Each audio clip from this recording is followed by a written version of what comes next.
Hello, Egregious here. Apologies, I am sweating like a motherfucker. It is hot today.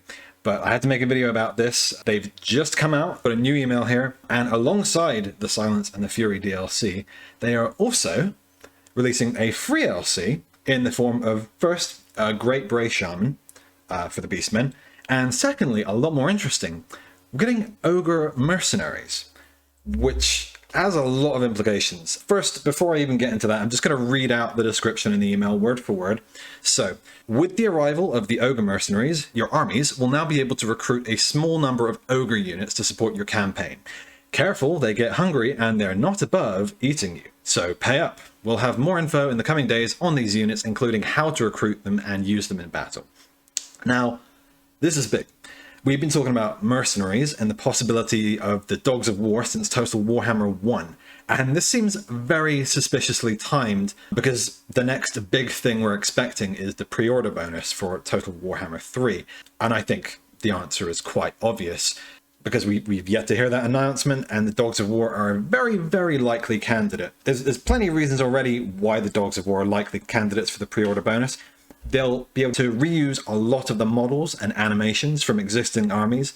And now with the third game being released, we're finally seeing most of the main factions that would show up in the Dogs of War in play. Also, they're very in demand. People really want to see Dogs of War. They've wanted to see them for a long time, but they're not the kind of faction that people would get mad at if they were released as the pre-order bonus.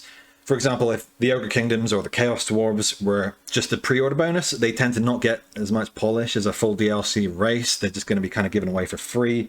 So I think it's unlikely we're going to see those two. Assumedly, Ogre Kingdoms are coming as DLC at some point.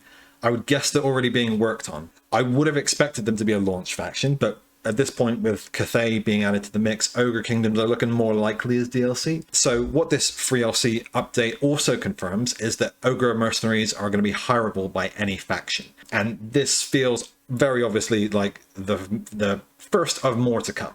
I mean, why would they implement a whole system for hiring mercenaries if they're only going to make one mercenary unit? And kind of going by how awkward CA was about adding DLC to DLC in the case of Wood Elves and Beastmen, I think Dogs of War might end up being less of a single faction pack and more a series of independent merc packs. What I mean by that is that they can release Dogs of War 1, Dogs of War 2, Dogs of War 3, and you can buy any one of them and they'll work standalone. It makes perfect sense if they don't have their own campaign, they're just add-ons to existing factions, and then they can be parceled out piecemeal. And it makes sense given CA's model for monetization. It's pretty obvious that lore packs are much easier to put out for them than entire faction packs. For CA, it doesn't seem to be worth the time and effort that it takes to create an entire faction, its mechanics, and then all the sub mechanics for each of the lords. People expect usually a good 4 lords for a whole faction pack. And obviously they price the faction packs higher than the lore packs, but it's not proportional to the greater amount of effort it takes to make a faction pack. I mean, they couldn't price a faction pack at 20, 30 quid. It just wouldn't work. And we all know the way video game monetization works these days, and it's just better for them to release a lot of smaller DLCs. And what's more cost effective than reusing a ton of existing models and animations for a bunch of new merc packs? I just hope that we get good value for money, if that's the case. This is all just my speculation, but I do think this is indicative that we're very, very soon going to be seeing mercenaries in some form in Total War Warhammer 2 and 3. So that's pretty much all I've got to say on this topic. Just a quick video. If you like this, if you want more Total War content, please give me a like.